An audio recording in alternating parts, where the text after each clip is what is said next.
Okay, I'm going to show you how I did the gray veining exactly. So I started out with a lot of water. The water is going to let it bleed and give it that splotchy, veiny look that is going to look more natural versus less zebra type stripes. So here you can see the lines go on very harsh. However, the water, once you add the dry brush, is going to really spread those out and make them bleed. And then you can always add more water too. So you really cannot mess this up. As long as you're using enough water, then you're going to be able to manipulate the lines. Overall, your veins should be heading in the same direction. You don't want them being perfectly diagonal and perfectly straight towards each other and perfectly parallel to each other, but you want them heading in the general same direction, because stone, anywhere stone exists, has typically water over it, whether it be rainwater or actual body of water. And water is what creates these moving pieces of the stone. So water is not always perfectly consistent. It raises, it lowers, the wind changes the direction. So overall it's going to go in the same direction, but you want to just kind of tweak the angle just a bit, so it looks like time has really moved through it. So you can see I'm going through and patting and streaking these lines to give it this bled, filled in look. And as this dries, I go back and kind of pat it a little bit more. You want to have 1 or 2 large veins, and the rest should be small complementary veins. So I did the one in the middle that you just saw, and then this one I considered another big vein. And I'll show you the last bit of this video is the next like medium-sized vein. You want to have 2 to 3. I think they say, 1 every 3 feet is how many big veins you want to have. And those are going to be darker, bigger, a little bit more eye-catching, and then your other ones are just going to create depth to those stains.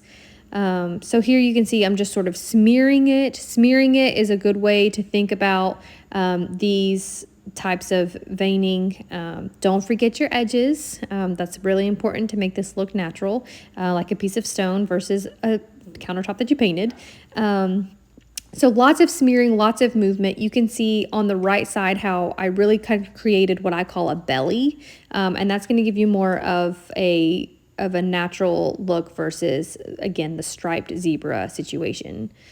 Here you can see I made these little ones. There's breaks in them. There's parts that are bled more thick into more thinner areas, and I think that just gave it such a natural looking appearance. And again, every one of these little ones should be a little bit fainter and a little bit more of accessory or tributary type veining, to complement the ones that you've created that are your bigger ones. So again, more water will always dilute down these veins, and you don't have to worry about creating this perfect situation, like how do I make it look natural, because water, when you're adding the water to it, water is doing to these veins really what they do to natural stone too. So just let the water kind of do the work for you, and it will create these patterns that you never even really meant to do. You're letting water sort of do it for you. So again, this is just going back and adding any little accessory or tributary veins. You don't want any area to look like it was an afterthought. So you can see how all my veins are heading in the general same direction, but there is still movement within those. So, some swinging to the right, some swinging to the left before they head that direction, some heading just a little bit slightly the other off of a different angle. So here is my last big vein that I created. This one, I used less water than the first one, so it ended up less of this watercolor splotchy, but it's okay. I liked that. I didn't want them all looking the same. So you can see this one, I headed in the same direction, but I didn't quite go all the way to the corner. So then the 2 large veins, they're closer together at the bottom than they are at the top. And I think that also helps just not have those striped looks. And you can see I crisscrossed these at the bottom and filled in on the inside a little bit to make it look I hate to keep saying natural, but more natural, right? And then I think at one point with this one, I didn't like how harsh it looked at the top versus the bottom. So I added more to the bottom, more paint to the bottom, and then I added more water to the top, and I just kept working with it. You can layer it. Layering it is also a really good way to make it look natural. So I did speed this up a little bit because it's kind of long, but this is a spot where I thought everything was looking a little bit stripy and there wasn't enough lines going, you know, opposite directions. And so I decided to add what I call a belly. This is just basically a smeared out section. And if you Google different pictures of stones, you'll see kind of what I'm talking about, about having these smeared out sections. So I just added lots of water. And then what's important here is that I didn't just leave this belly. I went back and I pulled it kind of down towards the bottom and I pulled it kind of up towards the top. I created these like secondary lines that are feeding into it. See, there I go to the top, there I go to the bottom. And because ultimately you want it to all kind of be dancing with each other.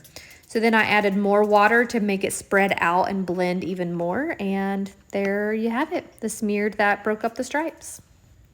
The last part is adding this white highlight, and it's basically just splotching it on with a sponge, and this creates dimension, also breaks up some of the stripes and makes it look more layered. I really liked the way it looked after I did this step. Don't forget your edges.